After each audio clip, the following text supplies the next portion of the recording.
नमस्कार साथियों, gynaec portion के अंदर कंटिन्यूएशन में पहुंचते हैं अपन आगे की हेडिंग पे। सामने बोर्ड पे अवेलेबल नाम वेजाइनाइटिस।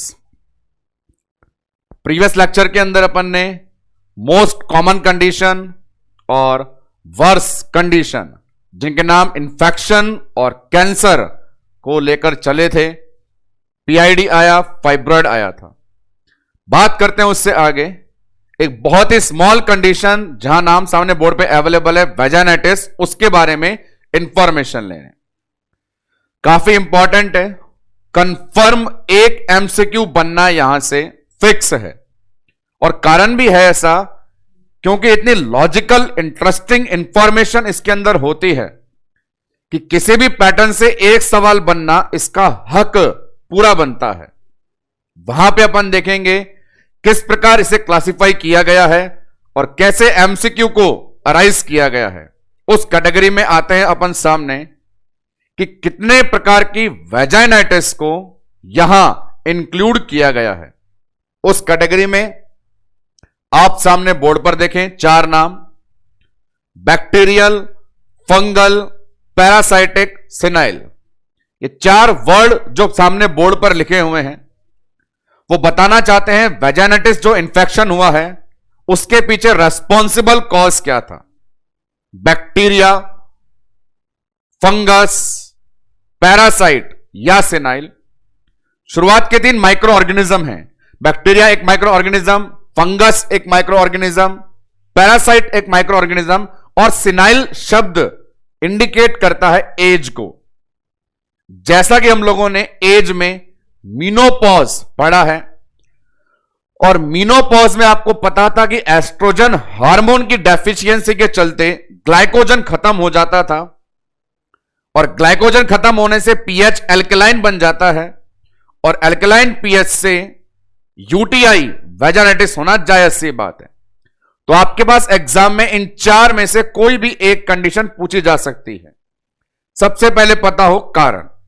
अब बात करते हैं इन सब में इन्वॉल्व होने वाले मोस्ट कॉमन माइक्रो ऑर्गेनिज्म के नाम कि बैक्टीरियल को और किस नाम से जाना जाता है, फंगस को किस नाम जाना जाता है। उस कैटेगरी में शामिल कर रहा हूं सामने, 1 बाय 1 देखना शुरू करेंगे।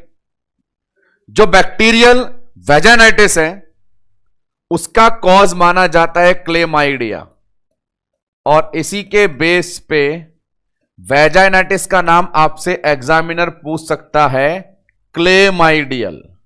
बैक्टीरियल ना बोल के बोल सकता है क्लेमाइडियल। फंगस में आए, फंगस में तो 2 नाम मिलेंगे, मोनिलियासिस और कैंडिडा के बेस पे। तो देखें फंगल के अंदर आपको एग्जामिनर डायरेक्टली पूछ सकता है, या तो फंगल नाम दे या पूछेगा मोनिलियासिस या कैंडिडियासिस, ये 2 नाम। तो इस प्रकार से एमसीक्यू। बात करें नंबर 3 पैरासाइट।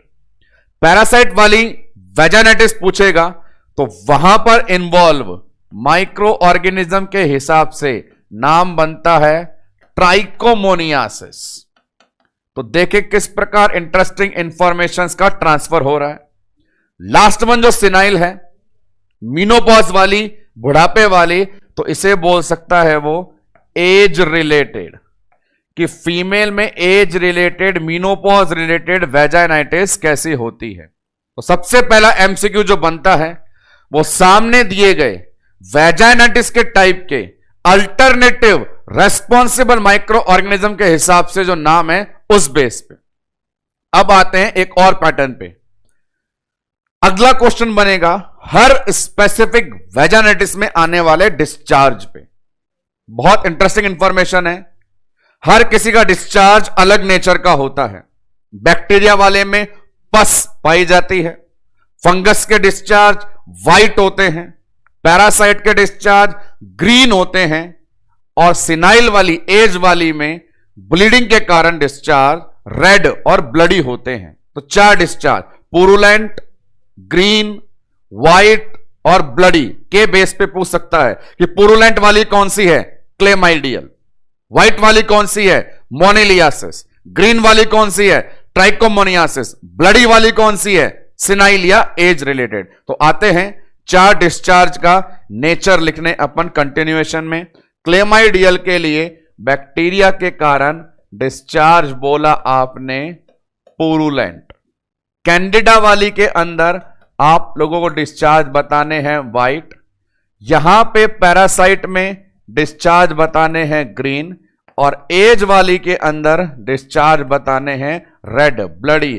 तो ये अपने पास वैजाइनेटिस का स्पेसिफिक क्लासिफिकेशन, जहां पे according to type, according to involve micro organism, according to presence of vaginal discharge nature से क्वेश्चन पुटअप होता है। अब और अंदर चले तो 2 बड़े एमसीक्यू को लपकने के लिए तैयार हो जाए कि एक नॉर्मल फीमेल में मोस्ट कॉमन वैजाइनेटिस कौन सी होती है, और एक प्रेग्नेंट फीमेल में मोस्ट कॉमन कौन सी होती है। ब्रह्मांड में कितनी होती है वो 4 सामने बोर्ड पे है। इन 4 में से एक मोस्ट कॉमन है नॉर्मल फीमेल में, और 4 में से एक मोस्ट कॉमन है प्रेग्नेंट फीमेल में। नॉर्मल फीमेल में जो मोस्ट कॉमन है वो पैरासाइटिक है, ट्राइकोमोनियासिस। प्रेग्नेंट फीमेल में जो कॉमन है वो फंगल वाली है, मोनिलियासिस। तो यहां देखें क्वेश्चन है, जहां क्वेश्चन है मार्कर ग्रीन है। क्या बताएंगे अपन? एक सवाल यहां से है और एक सवाल यहां से है, और सवाल का जवाब देना क्या है, वो किस किस में है। मोनिलियासिस के लिए बोलेंगे most common in pregnancy, pregnant female में मोस्ट कॉमन, और यहां आंसर देंगे मोस्ट कॉमन इन फीमेल जो प्रेग्नेंट नहीं है, most common in female trichomoniasis, और मोस्ट कॉमन इन प्रेगनेंसी मोनिलियासिस। अब बात करें गायनिक की, बात कर रहे हैं तो नॉर्मल फीमेल की ज्यादा सुने और आगे बढ़े। सिंपल सवाल पूछे मोस्ट कॉमन वैजाइनेटिस कौन करता है, तो जवाब गायनिक के अकॉर्डिंग आंसर क्या देना है? ट्राइकोमोनियासिस। अब इसमें एक और एमसीक्यू, यहां पे एमसीक्यू रुक नहीं रहे हैं, एक और एमसीक्यू रिलेट जिससे किया है आप उसी से रिलेट करेंगे, और वो क्या कि ट्राइकोमोनियासिस वाली मोस्ट कॉमन वैजाइनेटिस जो फीमेल्स को होती है उसमें अपीयरेंस कैसी आती है? डिस्चार्ज ग्रीन है नो डाउट, लेकिन इसकी पैथोलॉजी के चलते जब वैजाइनल एपिथेलियम में डैमेज होता है तो वहां पे छोटे छोटे स्पॉट बन जाते हैं, छोटे छोटे लाल लाल दाने बन जाते हैं, और वो लाल दाने अपीयरेंस देते हैं स्ट्रॉबेरी की तरह। उससे भी एमसीक्यू है कि ट्राइकोमोनियासिस की पैथोलॉजी के चलते वैजाइनल एपिथेलियम पर रेड स्पॉट जो दिखता है उसकी अपीयरेंस बेस पे एमसीक्यू है, किस प्रकार दिखता है, तो आंसर देना है आपको स्ट्रॉबेरी स्पॉट। तो यदि सवाल ऐसा आपके पास घूम के आ जाए कि स्ट्रॉबेरी कलर के स्पॉट्स वाली वैजाइनेटिस कौन सी है, तो भी जवाब अपने पास कौन सा जाएगा? ट्राइकोमोनियासिस।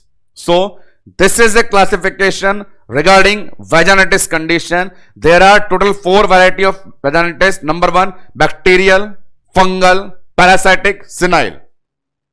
इन सभी के अंदर specific organism chlamydial, moniliasis, candidiasis, trichomoniasis age related content discharge के purulent, white discharge, green discharge, bloody discharge. Most common in female trichomoniasis, most common in pregnant female moniliasis, the strawberry spot present in trichomoniasis. अब सुनो मजे की बात, इतना पढ़ समझ करके हमें भी पूरी उम्मीद हो गई कि एक सवाल तो बिल्कुल यहां से छूटेगा नहीं, और फिर भी इतनी पढ़ाई के बाद भी ESIC 2019 मार्च के अंदर ऐसा सवाल पूछा जो इसके अंदर से नहीं था। सवाल क्या था? वो सामने ये रहा। सवाल था बैक्टीरियल वैजाइनोसिस। यहां पे कंफर्म करना हल्की सी मिस्टेक कैसे आपको सरकारी नौकरी के अंदर और बाहर कर सकती है। बोर्ड पर वैजाइनोसिस लिखा है, ना कि वैजाइनाइटिस। अंतर इतना ही है दोस्तों। वैजाइनोसिस एक नॉन इंफ्लामेटरी कंडीशन है और वैजाइनाइटिस इंफ्लामेटरी। तो कई विद्यार्थियों ने हल्का अंतर नहीं समझा और वैजाइनाइटिस पढ़ करके बैक्टीरिया सुन के क्लेमाइडिया और पुरुलेंट पर धमाका बोल दिया। पर यहां ऐसा नहीं है, ये वेजाइनोसिस है और वेजाइनोसिस के लिए फर्स्ट लाइन आपको लिखनी है, इट इज नॉन इन्फ्लामेटरी। और नॉन इन्फ्लामेटरी है तो मतलब पिछले चार्ट के हिसाब से आंसर नहीं देना। क्या आंसर देना है, ये कौन करता है, तो इसे करने वाला जीवाणु पूछा गया था और वो जीवाणु अपने पास था गार्डिनेला। ये माइक्रो ऑर्गेनिज्म है गार्डिनेला, जिसने करा है बैक्टीरियल वेजाइनोसिस। और यह सवाल आपसे पूछा गया था अपनी ESIC मार्च 2019 में कि बैक्टीरियल वेजाइनोसिस कौन करता है, जवाब गार्डिनेला।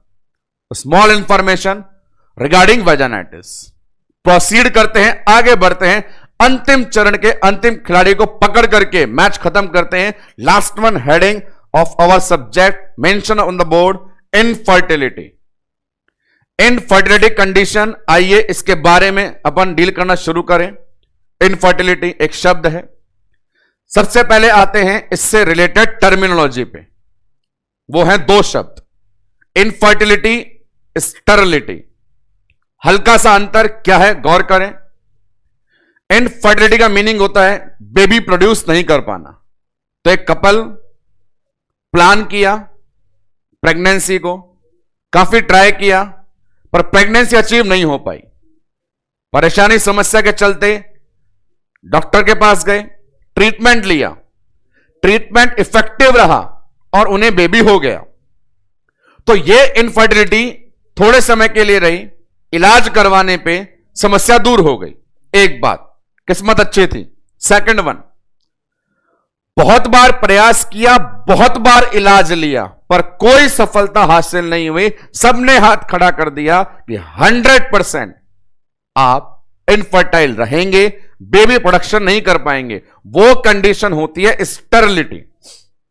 तो दो शब्द, जिसका इलाज करवाया और इलाज हो गया वो इनफर्टिलिटी, और जिसका इलाज संभव नहीं है वो स्टरलिटी। तो दो शब्दों को लेकर अपन आगे बढ़ते हैं टर्मिनोलॉजी में। What is infertility and what is स्टरलिटी।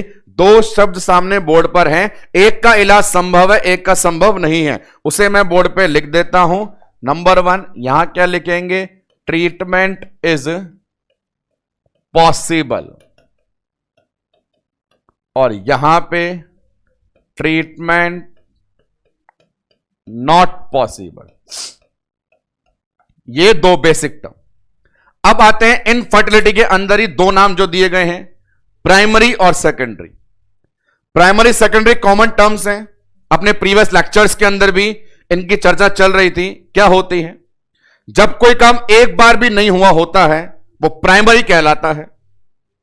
पहले वो काम होता था, प्रेजेंट में नहीं होता तो सेकेंडरी कहलाता है। मीनिंग समझें, एक कपल को आज तक एक भी बेबी कंसीव नहीं हुआ है, डिलीवर नहीं हुआ है, तो वो प्राइमरी है।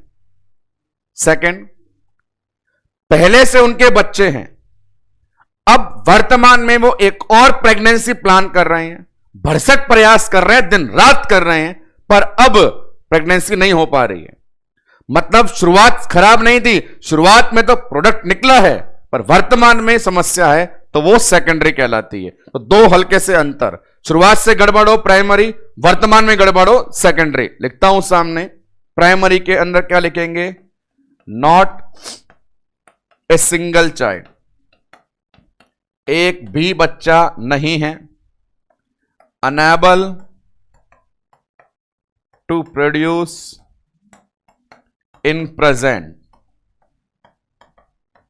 वर्तमान में बेबी प्रोड्यूस करने में वो एबल नहीं है। तो दो बेसिक अंतर के साथ चार टर्मिनोलॉजी। बात करते हैं अब आगे इनफर्टिलिटी की वैरायटी को पढ़ने में।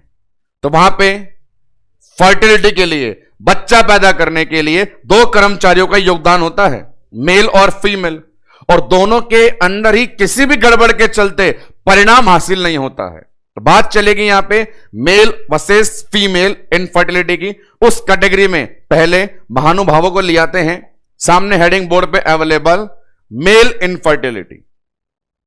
तो मेल इनफर्टाइल क्यों हुआ, उसके बहुत सारे मल्टीपल रेशनल और रीजन दिए जाते हैं। हम यह बात करें एकदम टू द बेसिक की, तो चीजें क्या क्या होती है, गड़बड़ आखिर कहां हो सकती है, तो गौर करें। नंबर 1, सबसे पहली गड़बड़ वहां हो जहां पर पैदावार होती है, जो फैक्ट्री है, जो गोदाम है, मतलब टेस्टिस। भगवान ने गोल आकार की संरचना में यह जो खूबसूरत आइटम दिया है, जिसे पुरुष लोग टेस्टिस बोलते हैं, यह वही मैदान है जहां पर कई प्रकार के शुक्राणु जन्म लेते हैं। तो हो सकता है इस मैदान में, इस फैक्ट्री में पैदावार में दिक्कत हो, डिफेक्ट इन स्पर्मेटोजेनेसिस। नंबर 1, किसी भी कारण से, कंजेनाइटल हो, क्रोमोसोमल हो, याट्रोजेनिक हो, थर्मल हो, इंजरी हो, किसी भी कारण से यहां पे प्रॉब्लम है, फैक्ट्री में माल नहीं बन रहा। एक। नंबर 2, हो सकता है यह सही हो, टेस्टिस परफेक्ट हो, स्पर्मेटोजेनेसिस परफेक्ट हो, लेकिन इसके बाद करना क्या होता है, इसे ट्रांसपोर्ट करना होता है। मेल के पास टेस्टिस के बाद में बहुत सारी घुमावदार छोटी छोटी छोटी छोटी सेमिनिफेरस ट्यूब्यूल होती हैं, एक बड़ा सा एपिडिडाइमस होता है, और फिर जाकर के कॉमन यूरोजेनाइटल ऑर्गन पेनिस में वो ओपन होता है। तो यहां देखें उस मैदान को, तो बात चली और माना कि अपन ने ये अपने पास genital organ, common urogenital organ penis है, लिख देता हूं, ऐसा विश्वास नहीं करेंगे, ओरिजिनल नहीं बना रहा, समझाने के लिए दिखा रहा हूं। ये अपने पास अपन ने कहा पेनिस है, पर यहां तक पहुंचने के लिए बहुत सारी छोटी छोटी छोटी छोटी गलियां हैं, नालियां हैं, नाले हैं, जिनको बोलते हैं सेमिनिफेरस ट्यूब्यूल्स, और एक बहुत बड़ी इंपॉर्टेंट स्ट्रक्चर है जिसे बोलते हैं एपिडिडाइमस। ये रास्ता टेस्टिस से निकल के सारी सेमिनिफेरस ट्यूब्यूल एपिडिडाइमस जाकर पेनिस में ओपन होती है। अगला डिफेक्ट हो सकता है रास्ते में खराबी हो, defect in duct system. Factory में माल तो तैयार था, गोदाम में माल तो भरा हुआ था, पर जो ट्रांसपोर्ट होना था जिस रास्ते से, उस रास्ते में रुकावट थी, टूटा फूटा था, गड़बड़ थी, जाम था, infection, obstruction, trauma, damage. Infection, obstruction, trauma, damage, किसी भी कारण ट्रांसपोर्टेशन की दिक्कत हो तो भी मेल इनफर्टाइल। तो मेल को इनफर्टाइल करके छोड़ेंगे अपन आज। सबसे पहले दिक्कत कहां पे आ गई, गोदाम में, डिफेक्ट इन स्पर्मेटोजेनेसिस। अगली दिक्कत कहां पे आ रही है, रास्ते में, defect in duct system. Number 3, अब जिम्मेदारी बनती है इसकी, ये अपना कौन है, डिलीवरी बॉय। फैक्ट्री से माल उठाइए, रास्ते में दौड़ लगाइए, और डिलीवरी बॉय जाके सामान देता है।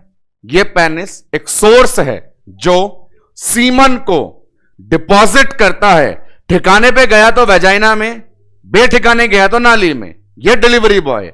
यहां दिक्कत हो, इसमें प्रॉब्लम हो, उसे बोलेंगे सेक्सुअल प्रॉब्लम्स, सेक्सुअल डिस्फंक्शन। नाम आते हैं इरेक्टाइल डिस्फंक्शन, प्रीमैच्योर एजैकुलेशन, या एकदम देसी भाषा में बात करूं तो कभी कभार आपने गवर्नमेंट रोडवेज बस में सफर करते हुए बाहर की दीवारों पर गौर किया हो तो लिखा होता है शीघ्रपतन स्वप्न दोष के रोगी हमसे आकर के मिले। तो वो प्रॉब्लम जितनी भी होती है वो अपने कॉमन यूरोजेनाइटल ऑर्गन में हो सकती है। तो defect in common urogenital organ, जिसे बोलते हैं सेक्सुअल प्रॉब्लम। तीसरी कमी, लास्ट वन, गोदाम सही था, माल जहां से गुजरेगा रास्ता सही था, डिलीवरी बॉय भी एकदम टकाटक टनाटन था। अब लास्ट वन, सबसे मेजर चीज, लेके क्या आया, प्रोडक्ट। मंगाया था आईफोन, निकल गया भाटा, वो वाली बात। प्रोडक्ट क्या है, प्रोडक्ट का नाम क्या होता है, प्रोडक्ट होता है इस हीमैन का सीमैन। ये पेनिस से जो रिलीज होता है मार्केट के अंदर, ये अपने पास चौथा मेजर प्रोडक्ट है जिसे अपन बोलते हैं सीमन। इस सीमन में दिक्कत हो, जितना आना चाहिए था उतना ना आया हो, जिसे लेके आना चाहिए था उसे लेके ना आया हो, और भी कई सारे एरर। तो ये 4 सामने ऐसे कारण हैं जिसके चलते एक अच्छा खासा पुरुष हिजड़ा बन सकता है। 4 कारणों से मेल इनफर्टाइल बन सकता है। कौन कौन से हैं वो, number 1, defect in spermatogenesis, number 2, defect in duct system, number 3, defect in sexual organ, number 4, defect in product. बात करें यहां पे अब कंपटीशन एमसीक्यूज की, तो वो सारे एमसीक्यू जो पूछे जाते हैं वो नंबर 4 से, जिनका प्रेजेंटेशन सामने है बोर्ड पर, सीमन एनालिसिस। सीमन एनालिसिस जो लास्ट में प्रोडक्ट आया उसमें क्या कमी रही, उसी से सारे सवाल पूछे जाते हैं, उसके अलावा किसी से नहीं पूछे जाते। तो हम भी उसी के बारे में चर्चा कर लेते हैं, सीमन एनालिसिस। इसके बारे में कुछ बेसिक सी बात, एक बार में जब रिलीज होता है तो अमाउंट कितना और उस सीमन में स्पर्म काउंट कितना। सीमन देखा होगा, लिक्विड पोर्शन जो होता है उसके अंदर जो सेल होती है वो स्पर्म कहलाता है। तो यहां पे वॉल्यूम और काउंट, वॉल्यूम की बात करें तो एक आम महापुरुष के 2 ml से ज्यादा निकलना चाहिए एक बार के इजैकुलेशन में, और जो 2 ml प्रोडक्ट निकला है उसमें हर एक ml में कम से कम 20 मिलियन होना चाहिए। लिखते हैं इन दोनों बातों को बड़ी ईमानदारी से। पहला बोला आपने वॉल्यूम कितना होना चाहिए, और सेकंड बोल रहे हैं स्पर्म काउंट कितना होना चाहिए। जनरल इंफॉर्मेशन के लिए 2 सूचनाएं, वॉल्यूम होना चाहिए मोर देन 2 ml पर इजैक्यूलेशन, काउंट होना चाहिए मोर देन 20 मिलियन पर ml। 1 ml में मोर देन 20 मिलियन होना चाहिए नॉर्मल। अब यदि ऐसा नहीं हो तो गड़बड़े हो सकती है, जितनी गड़बड़े हो सकती है हर लाइन से रिटर्न गारंटेड सवाल है। बात करेंगे इसमें कमी के चलते कितने प्रकार की शब्दावलियां हमारे सामने आती है। गौर करें, सीमन एनालिसिस से अराइज होने वाले प्रॉब्लम्स सामने बोर्ड पे आपके अवेलेबल, एस्पर्मिया, एजुस्पर्मिया, नेक्रोजुस्पर्मिया, एस्टिनोजुस्पर्मिया। यहां पे एक वादा करता हूं आपसे, सीमन स्पर्म 2 अलग अलग चीजें हैं। सीमन पूरे मटेरियल का नाम है, पूरे प्रोडक्ट का नाम है, और उसमें मिलने वाली सेल का नाम स्पर्म है। टर्मिनोलॉजी में जहां भी जू है, ZOO चिड़ियाघर, जहां भी जू है वहीं स्पर्म है, जहां जू नहीं वहां स्पर्म नहीं। और सबसे ज्यादा जो गलतियां होती है वो मेरी पहली वाली टर्मिनोलॉजी में होती है जो आपको नहीं करनी है। सामने बोर्ड पे क्या लिखा हुआ है, एस्पर्मिया। गौर फरमाइएगा दोस्तों, क्या यहां पर जू है? नहीं है। नहीं है तो स्पर्म की बात नहीं करेगा ये बोलता है एब्सेंस ऑफ सीमन, सीमन ही नहीं बना। कितनी चमत्कारिक बात है ये। पता नहीं कब से महापुरुष लगा हुआ था महान कार्य पे, और बहुत सारी क्रांतिकारी गतिविधि करने के बाद भी परिणाम ना निकले तो वहां पे बहुत गड़बड़ होने के चांस होते हैं। कुछ और ना निकल जाए मुंह से, मैं आगे बढ़ जाता हूं कि मेन बात यह है सीमन ही नहीं बना, स्पर्म तो कहां ढूंढेंगे। तो सीमन नहीं बनना, absence of semen, एस्पर्मिया number 1। Azoospermia, यहां पर जू आ गया, क्या बोलेगा? सीमन तो बना, धन्यवाद, कुछ तो बना, पर उसमें स्पर्म नहीं है, क्या फायदा? ये भी सही बात है। सीमन बने पर स्पर्म ना हो तो नाम एजुस्पर्मिया। तो 2 फेमस टर्म सामने आपके अवेलेबल, मीनिंग लिखता हूं, एस्पर्मिया प्रोडक्ट ही नहीं निकला, एब्सेंस ऑफ सीमन, और यहां पे क्या लिखेंगे? Absence of sperm in semen. Semen ही ना बने या उसमें स्पर्म ना बने तो 2 अलग अलग टर्म है, और पहली वाली टर्म से बहुत अच्छे एमसीक्यू बनते हैं। आपको यहां पर उससे परेशान नहीं होना, आंसर देकर के आना है। प्रोडक्ट का ही नहीं बनना एस्पर्मिया कहलाता है, प्रोडक्ट में मटेरियल ना बने तो वो एजुस्पर्मिया कहलाता है। अब चलते हैं आगे की तरफ। नाम है नेक्रो। नेक्रो वर्ड इंडिकेट करता है नेक्रोसिस को, डेड को। मतलब सीमन बना, वेरी गुड, स्पर्म भी दिखा, वेरी वेरी गुड, पर वो स्पर्म मरा हुआ था, डेड था। ये लो, अब की बार भी काम नहीं होगा। डेड स्पर्म, स्पर्म मरा हुआ दिखे, बिना काम का दिखे, नेक्रोजुस्पर्मिया। तो यहां पे टर्म लिखते हैं अपन डेड, नाम आएगा डेड स्पर्म इन सीमन। चलिए नेक्स्ट वन टर्म क्या है? एस्थीनोजूस्पर्मिया। ये देखिए चीजें आगे से आगे लालच देती जाएंगी पर अंत में हाथ खड़े कर देंगे, बस के नहीं है। कैसे? एस्थीनोजूस्पर्मिया क्या बोलेगा? सीमन बना, अच्छी बात। स्पर्म भी है, बहुत अच्छी बात। जिंदा भी है, ढोल बजाओ, सब काम सही है। सीमन भी है, स्पर्म भी है, जिंदा भी है। फिर बड़ी बात क्या बोल गया? चल फिर नहीं सकता, नॉन मोटाइल है। अब चलेगा नहीं तो वेजाइना से दौड़ लगा करके ट्यूब तक पहुंचेगा कैसे? ऐसी की तैसी कराएं ऐसे स्पर्म की। इस बेस पे नाम दिया एस्थीनोजूस्पर्मिया, ऐसे की तैसी वाला स्पर्मिया जिसमें स्पर्म बने पर भाग दौड़ ना कर सके। तो इस हेडिंग में अपन लिखना शुरू करेंगे non motile sperm in semen. और हर टर्म अपने आप में इंपॉर्टेंट है, हर टर्म से एग्जाम में आया एमसीक्यू है, जिसका आपको सामना आज के लेक्चर में एमसीक्यू सेशन में करवा दिया जाएगा, जिनमें उन सभी सवालों का समावेश किया जाएगा जो एग्जाम में आ चुके हैं। वहां आप गौर करेंगे हर टर्म अपने आप में एमसीक्यू बना चुकी है। ये थी पुरुषों की बात। करते हैं आंटियों की बात, तो लेके आते हैं इधर आपको फीमेल इनफर्टिलिटी। तो जिस प्रकार मेल में बात चल रही थी, गोदाम में कमी हो, स्पर्मेटोजेनेसिस, रास्ते में कमी हो, डक्ट सिस्टम, अपने ऑर्गन में कमी हो, सेक्सुअल डिस्फंक्शन, प्रोडक्ट में कमी हो, सीमन प्रॉब्लम। फीमेल में भी ऐसे 4-5 नाम सामने बोर्ड पर दे रखे हैं। नंबर 1 डिफेक्ट कहां पर हो? ओवेरी के अंदर। नंबर 2 डिफेक्ट कहां पर हो? ट्यूब के अंदर। नंबर 3 डिफेक्ट कहां पर दिखाई दे? यूट्रस के अंदर। नंबर 4 प्रॉब्लम कहां पे आ जाए? सर्विक्स में। नंबर 5 प्रॉब्लम कहां पर आ जाए? वेजाइना में। और नंबर 6 प्रॉब्लम कहां पे आ जाए? एक्स्ट्रा में। तो ऐसी बहुत सारी प्रॉब्लम्स फीमेल फैक्टर्स में भी हो सकती है, लेकिन जिसको डिस्कशन को पार्ट बना के अपन आगे बढ़ेंगे वो इंटरेस्टिंग है कि सब में छोटी मोटी बहुत सारी प्रॉब्लम्स है। मेजर रोल पे जिसका होता है वो ओवेरियन प्रॉब्लम का होता है।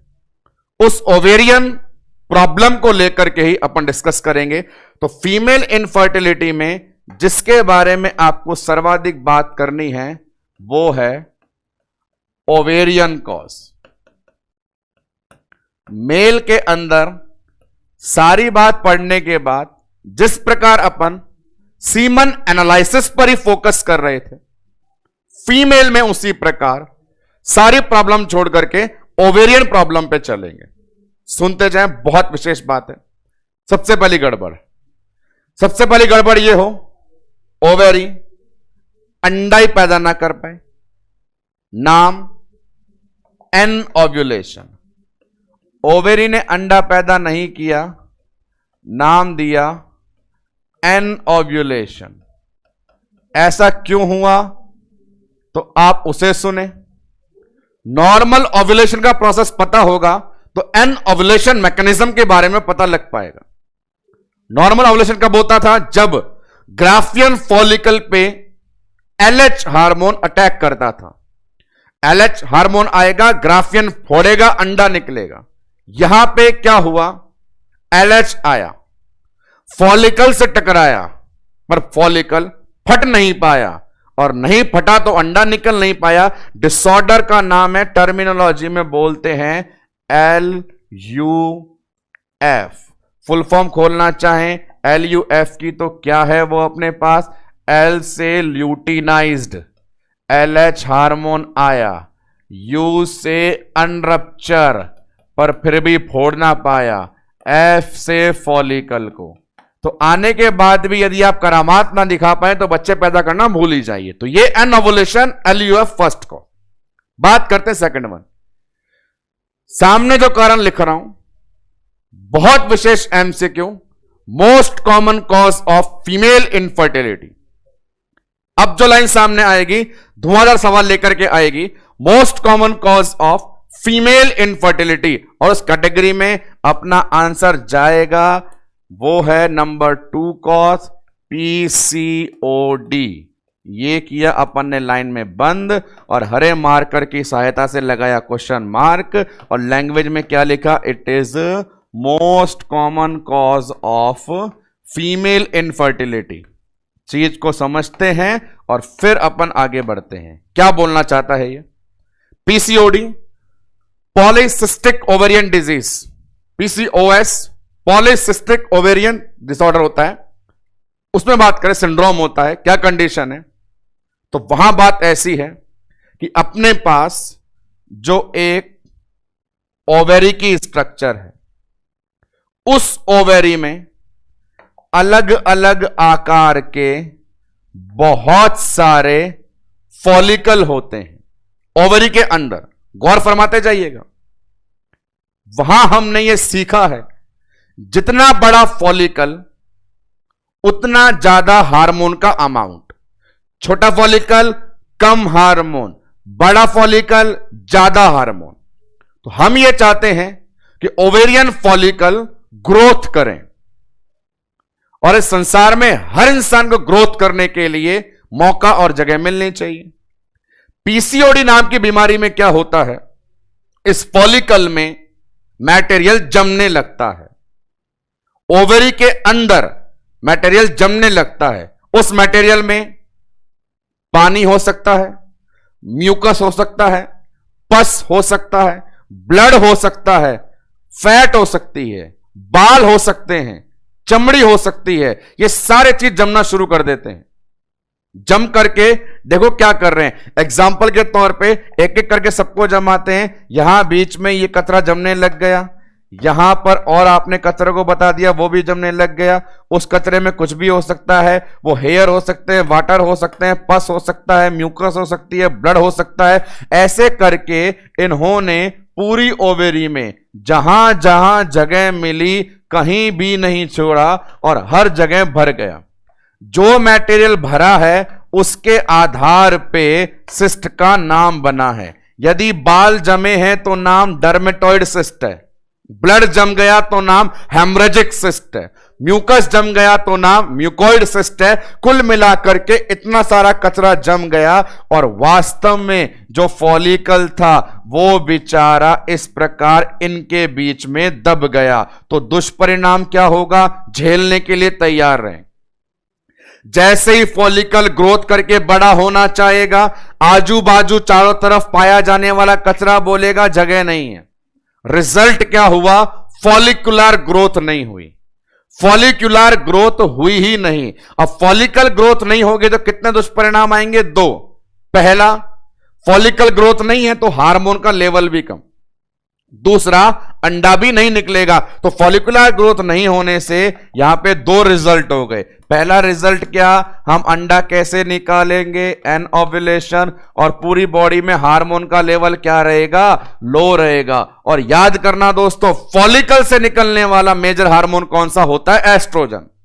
महिलाओं को महिला बनाने वाला मेजर हार्मोन कौन सा होता है, एस्ट्रोजन। और वही हार्मोन ना निकले तो किसके समान हो जाएंगी, वो पुरुषों के समान हो जाएंगी। हम लोग इतने महान होते हैं कि थोड़ी मात्रा में पुरुष होते हुए भी एस्ट्रोजन निकाल देते हैं, और ये महिलाएं जिन्हें प्रचुर मात्रा में एस्ट्रोजन निकालना चाहिए था, उन्होंने पूरी ओवरी के अंदर ना जाने किस किस्म का कचरा जमा लिया कि एस्ट्रोजन हार्मोन को लेवल को बहुत कम कर लिया। इसी कारण पीसीओडी और पीसीओएस के अंदर महिला में महिला होते हुए भी पुरुषों के लक्षण आना शुरू हो जाते हैं। ये मोस्ट इंपॉर्टेंट क्वेश्चन है from the aspect of PCOD. PCOD present with androgenic symptom. PCOD के चलते महिलाओं में एंड्रोजेनिक सिम्टम्स आना शुरू हो जाते हैं, पुरुषों वाले लक्षण आना शुरू हो जाते हैं, क्योंकि उनमें खुद में महिलाओं वाला हार्मोन बहुत नीचे हो जाता है। यह कंडीशन कहलाती है अपने पास पीसीओडी, जिसके लिए ड्रग ऑफ चॉइस मेटफॉर्मिन का यूज किया जाता है, because metformin responsible to decrease और replace all the deposit material. पर फिलहाल यहां पे अपने को लेना है किसके अंदर, ओवेरियन कॉज में यहां पे, और ये ही अपने पास मोस्ट कॉमन कॉज है फीमेल इनफर्टिलिटी का। तो चलिए, मेल और फीमेल दोनों इनफर्टाइल हो गए, दोनों इनफर्टाइल हो गए, किसी काम के नहीं रहे, तो क्या करें। अब दोनों काम के नहीं रहे, बच्चे पैदा नहीं कर सकते, तो कुछ और करना पड़ेगा। क्या करना पड़ेगा, उसके लिए बोर्ड करवाएगा मदद आपकी। हेडिंग सामने अवेलेबल, असिस्टेड रिप्रोडक्टिव टेक्नोलॉजी के बारे में बात चलेंगी। जब इंसान से प्राकृतिक ताकतों का उपयोग करके परिणाम हासिल ना हो पाए तो विज्ञान की मदद लेकर के कुछ चमत्कार की उम्मीद करने के लिए आ जाएं। असिस्टेड रिप्रोडक्टिव टेक्नोलॉजी यूज करनी पड़ती है जब मेल और फीमेल अपने सिस्टम को इनफर्टाइल बना लेता है। उस कैटेगरी में कई सारे नाम फेमस हैं, जो फेमस टेक्निक्स हैं उनको लेकर अपन डिस्कशन करेंगे भी। यहां सामने बोर्ड पर देखें कितने सारे टाइप बता रखे हैं। IVF, in vitro fertilization, IUI, intra uterine insemination, IFT, intrafallopian transfer, ICSI, intracytoplasmic sperm injection. 4 famous technique होती है, इनके बारे में यहीं पर बात करना शुरू कर देते हैं। सामने टेक्निक 4 लिख दी तो दिमाग के घोड़े दौड़ाइए, सवाल निकालिए। सवाल बनेगा मोस्ट कॉमन टेक्निक। तो इन 4 के अंदर आपको 4 ऑप्शन देते हुए एग्जामिनर डिमांड कर ले मोस्ट कॉमन की, तो आपके पास जवाब ये गया, ये लिख दिया इसके आगे मोस्ट कॉमन टेक्निक। तो पहला MCQ तो आपका यहां से सॉल्व हो गया कि ART के अंदर मोस्ट कॉमन यूज टेक्निक कौन सी होती है? IVF, in vitro fertilisation. अब आगे यहां गौर करने वाली बात है, इन विट्रो शब्द का मतलब होता है प्रयोगशाला में, लैब में क्या करवा रहे हो? फर्टिलाइजेशन। नॉर्मली फर्टिलाइजेशन कहां पर होता है? फैलोपियन ट्यूब में। करवा कर रहे हो बाहर परख नली में, टेस्ट ट्यूब में होता है। फैलोपियन ट्यूब में करवा रहे हो टेस्ट ट्यूब में, मतलब गड़बड़ किस में है? फैलोपियन ट्यूब में। तो एक अच्छा सवाल है, IVF कब करते हैं? जब फैलोपियन ट्यूब ब्लॉक हो। मोस्ट कॉमन इंडिकेशन है वो लिखते हैं। तो यहां पे हम फिर लिख देते हैं, it is use in condition of fallopian tube blockage. Fallopian tube block रहेगी उस केस में यूज लेते हैं। क्या करें? बाहर सिर्फ उतना ही काम करवाएं जितना काम अंदर फैलोपियन ट्यूब में होता है। नेचुरल एम्ब्रियोलॉजी में जाएं और सोचें कि नॉर्मल फर्टिलाइजेशन में उसके होने के बाद, जायगोट बनने के बाद, कब एक जायगोट ट्यूब से निकल के यूट्रस में आता है? तो जवाब आपको याद होना चाहिए, चौथे दिन 16 से 64 साल की स्टेज के अंदर मॉरुला बनकर के एक हमारा एम्ब्रियो ट्यूब से यूट्रस में आता है। तो बाहर जब टेस्ट ट्यूब बेबी बना रहे थे, फर्टिलाइजेशन करवा रहे थे, तो वहां दिमाग ये लगाना है सिर्फ ट्यूब खराब है, यूट्रस खराब नहीं है। तो ट्यूब में फर्टिलाइजेशन करवाइए और 4 दिन बाद 16 से 64 साल स्टेज में शरीर के अंदर पहुंचाइए। तो सवाल है, IVF के अंदर ट्रांसफर कितनी कंडीशन में किया जाता है सेल स्टेज में? तो जवाब देना है 16 से 64 में। ये सारे समाचार किसके बारे में? IVF, इन विट्रो फर्टिलाइजेशन के बारे में। बात करें नंबर 2, क्या लिखा हुआ है? IUI, intra uterine insemination. यह टेक्निक एनिमल्स में, जानवरों में ज्यादा कॉमन होती है। हालांकि इंसान में सबसे बड़ा जानवर होता है, ऐसी बात नहीं है, पर यह एनिमल्स में ज्यादा कॉमन होती है। जब मेल डिलीवरी बॉय कैपेबल ना हो प्रोडक्ट को फीमेल ऑर्गन में ट्रांसफर करने के लिए, तो वहां पे डायरेक्टली सीमन को यूट्राइन कैविटी में ड्रॉप किया जाता है, IUI। इसके बारे में सिर्फ इतनी सी बात बताओ कि ये कहां यूज होती है? तो मोस्ट कॉमन इन एनिमल्स। ये टेक्निक्स हुई। अब बात करें आगे, तो देखो क्या लिखा हुआ है, इंट्राफैलोपियन ट्रांसफर। बड़ा अच्छा आदमी है, ऊपर फैलोपियन ट्यूब खराब थी तो IVF किया, और अब फैलोपियन ट्यूब में ट्रांसफर कर रहे हो सकता है जो गैमेट्स हैं वो फैलोपियन ट्यूब तक का रास्ता तय करने में समस्या महसूस कर रहे हो, वैजाइनल प्रॉब्लम हो, सर्वाइकल प्रॉब्लम हो, यूट्राइन प्रॉब्लम हो, तो उनको जाकर के फैलोपियन ट्यूब में छोड़ के आओ। ये जो इंट्राफैलोपियन ट्रांसफर है 2 प्रकार का है कि गैमेट्स को अलग अलग छोड़ के आना है या मिला करके। 2 बातें होती हैं, एक आपका मेल स्पर्म, एक फीमेल ओवम, दोनों को ले जाकर के कमरे में छोड़ दिया, कमरा बाहर से बंद कर दिया और बोला अब अपने आप करो जो करना है, नहीं आता तो हमें नहीं पता कैसे होता है। एक चीज वो। दूसरी बात, दोनों को बाहर ही मिला दिया, जायगोट बना दिया, फिर अंदर ड्रॉप करके आए। तो दो कंडीशन इस केस में कि नाम होते हैं दो, कौन कौन से, कि आप बिना मिलाए छोड़ करके आए या मिला करके। यदि दोनों को लावारिस अकेला छोड़ा तो कहलाता है गैमेट फैलोपियन ट्रांसफर, और मिलाकर के छोड़ा तो कहलाएगा जायगोट फैलोपियन ट्रांसफर। तो आप दोनों सोच करके बताएं, ये दो टेक्निक है मेरे पास, इनमें से मैं एक सवाल बनाऊं कि इन दोनों में से ज्यादा सफल कौन होगा, ज्यादा सफलता किसे मिलेगी। तो एक बात बहुत कॉमन है दोस्तों, मेहनत करने वाले को ही सफलता मिलती है। और मेहनत किसने करी है? जो खुद अपने दम पे मिलन प्रोग्राम को कंप्लीट कर पाया है। वो कौन था? गैमेट। तो इन दोनों के अंदर एक क्वेश्चन का आंसर दे सकते हैं, गैमेट के ब्रैकेट में लिखते हैं मोस्ट सक्सेस, क्योंकि इसने खुद ने मेहनत करी है। लास्ट वन पे आए, इंट्रा साइटोप्लाज्म स्पर्म इंजेक्शन। कुछ भी कर सकते हैं नर्सिंग वाले, और हमसे 1.5 गुना ज्यादा कर सकते हैं साइंटिस्ट जो होते हैं बेचारे पागल प्रकार के। उन लोगों ने क्या किया, कुछ नहीं बचा तो यह बना दिया। दुनिया ढूंढ रही थी कोरोना का वैक्सीन, और इन्होंने बना दिया स्पर्म का वैक्सीन, स्पर्म इंजेक्शन। क्या किया, एक सिरिंज में स्पर्म लोड कर लिए, सीमन लोड कर लिया। कर लेते हैं, क्या कर सकते हैं हम, तो पता है एक प्रोफेशनल वर्कर हैं जो ड्रग ही लोड करते हैं।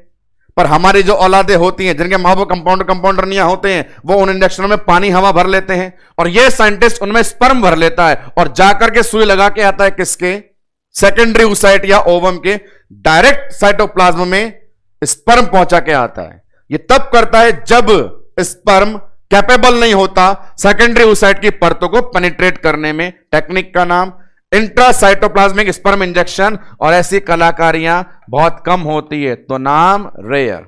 सो this is the treatment modalities use in present time for the overcoming problem of infertility. 4 technique सामने बोर्ड पे available. The most common technique is IVF. The most successful technique between gamete and zygote is gamete. It is used in animal. It is used rarely.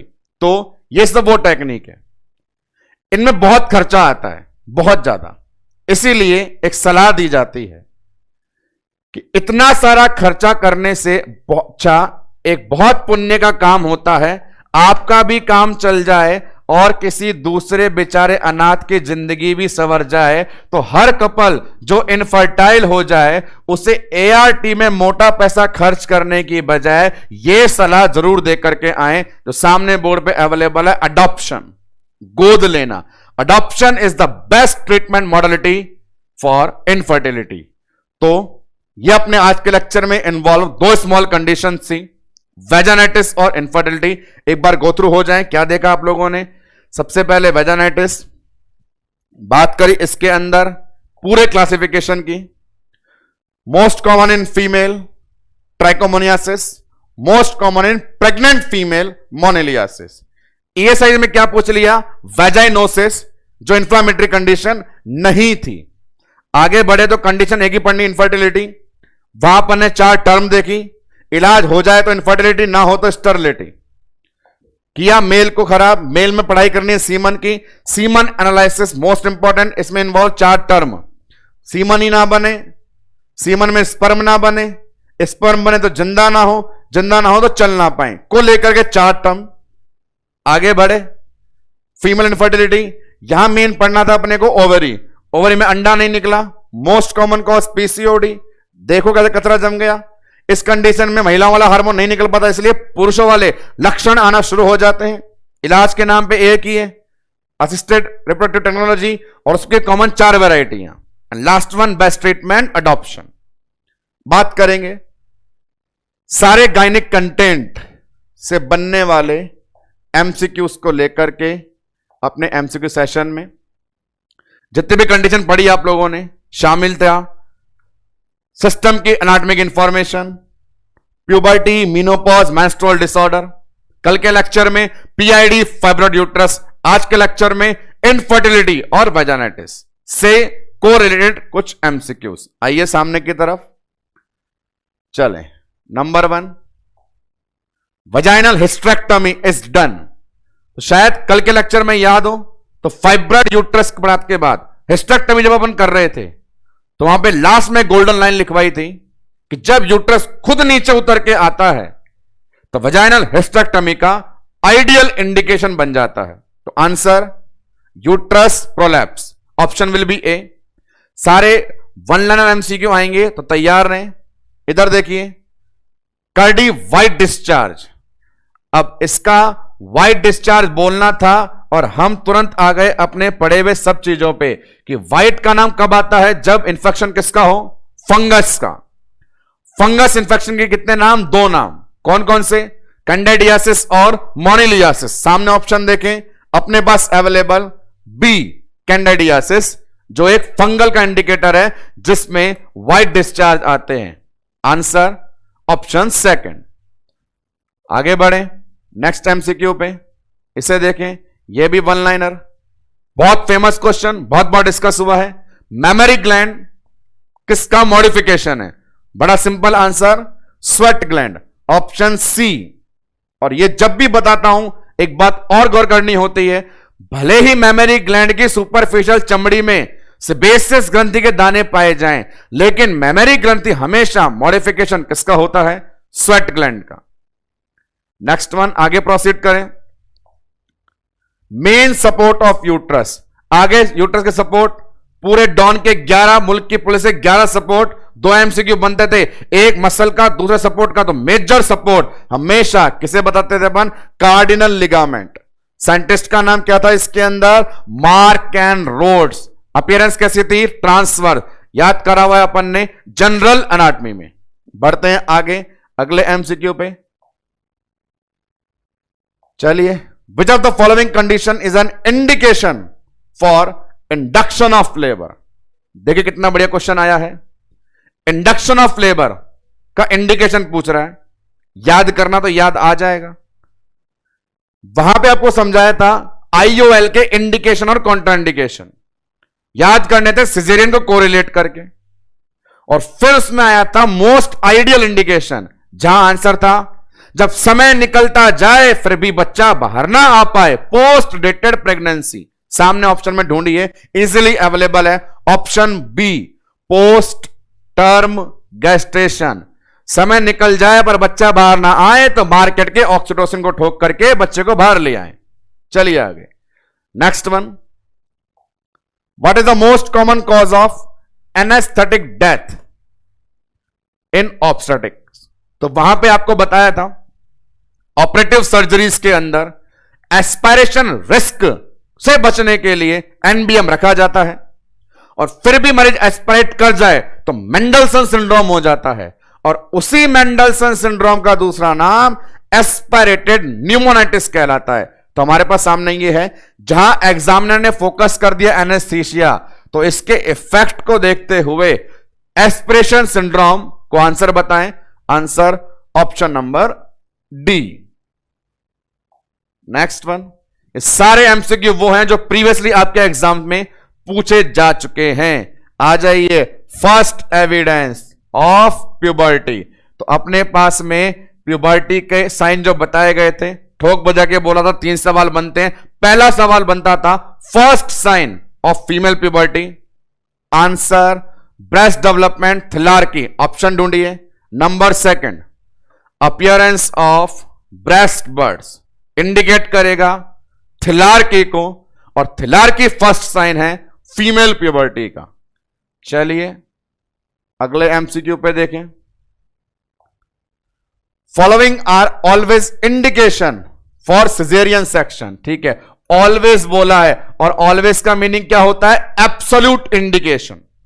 तो caesarean के absolute indication उंगली पर रटवाए थे, remember करें उनको, क्या नाम थे, contracted pelvis, CPD, birth canal में इंफेक्शन, ऑब्स्ट्रक्शन और ट्यूमर, और last one fetal distress. Absolute ढूंढना है, सामने देख लीजिए एब्सोल्यूट इंडिकेशन, उस कैटेगरी में आप इस पे जाइए जहां पे ये लैंग्वेज है, active genital herpes, birth canal का इंफेक्शन, और ऐसी बातें हमने कंफर्म करी है सिजेरियन सेक्शन में, तो आंसर हो गया ऑप्शन डी। बाकी सब इंडिकेशन रिलेटिव हैं, और ऑलवेज का मतलब एग्जामिनर ने पूछना चाहे आपसे absolute indication. Next one proceed करते हैं, अगले पे आ जाएं। क्या बोल रहा है? The best uterine scar for cesarean section. Caesarean section में बेस्ट इंसिजन किसे माना जाएगा? यहां आंसर देना है मॉडर्न कॉन्सेप्ट में जो चल रहा है उसको लेकर के। फायदा भी बताया था, ब्लड लॉस कम होता है। तो प्रेजेंट में क्या चल रहा है? LSCS। LSCS शुरू हो जाए तो यहां पे पहले लोअर सेगमेंट देखें, और लोअर सेगमेंट में भी इंसिजन कौन सा देखें? ट्रांसवर्स देखें। अपर सेगमेंट में क्लासिकल होता था और मॉडर्न में लोअर सेगमेंट, जिसमें भी वैरायटी मोस्ट कॉमनली कौन सी? Transverse. Answer will be option C. Next चलते हैं अगले एमसीक्यू पे। Vulva, external genital organ, vulva pudendum को लेके बात कर रहा है, is composed of number 1 vagina, नहीं इंटरनल होती है। नंबर बी क्लाइटोरिस, वेस्टिबल, फिर वजाइना, इंटरनल गलत हो गया। मेजोरा माइनोरा क्लाइटोरिस सही है। Cervix, uterus, ovary. तो बड़ा सिंपल सा एमसीक्यू था।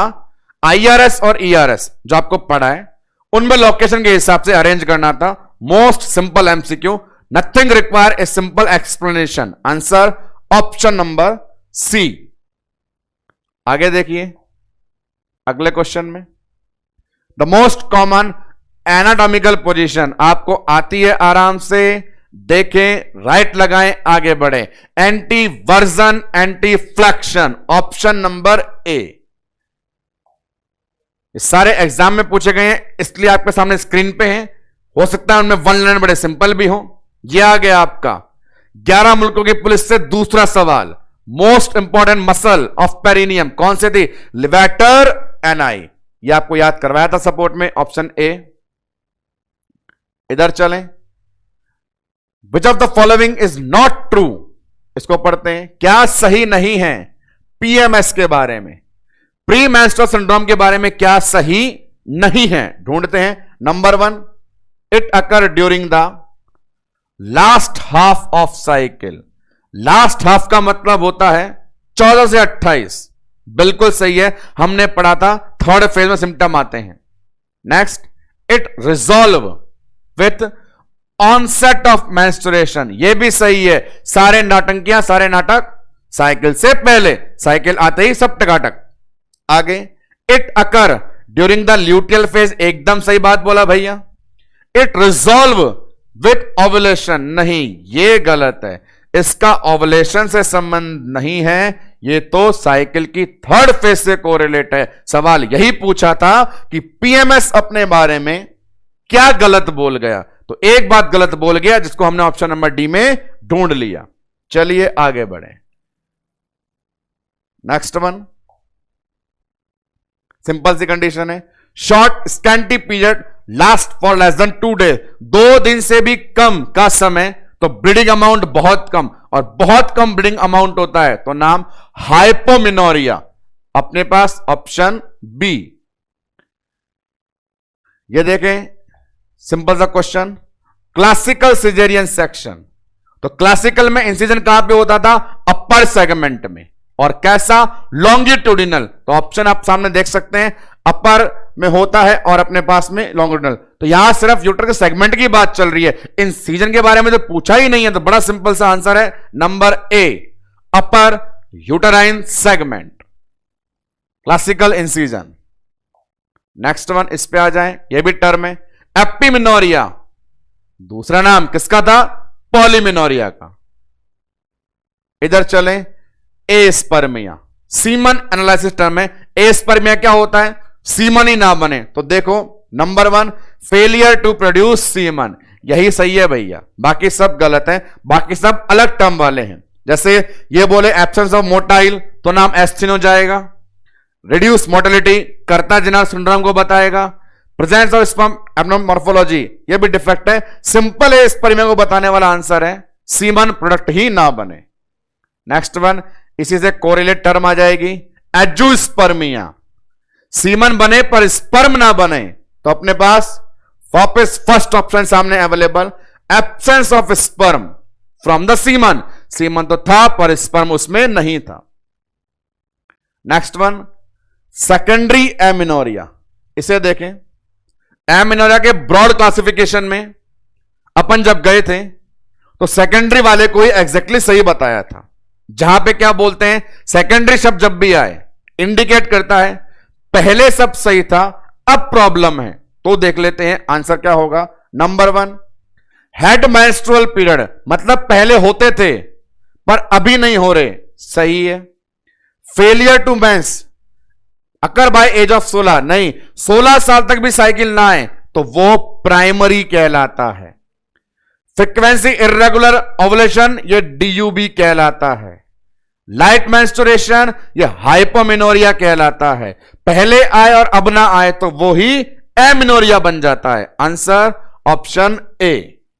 चलिए अगले एमसीक्यू पे।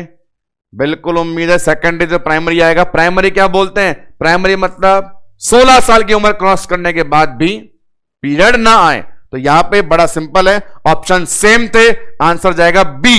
प्रीवियस क्वेश्चन में आंसर ए। नेक्रो, नेक्रो का मतलब डेड स्पर्म, तो अपने पास सिंपल सा है आंसर ऑप्शन बी, पूछा गया एग्जाम के अंदर।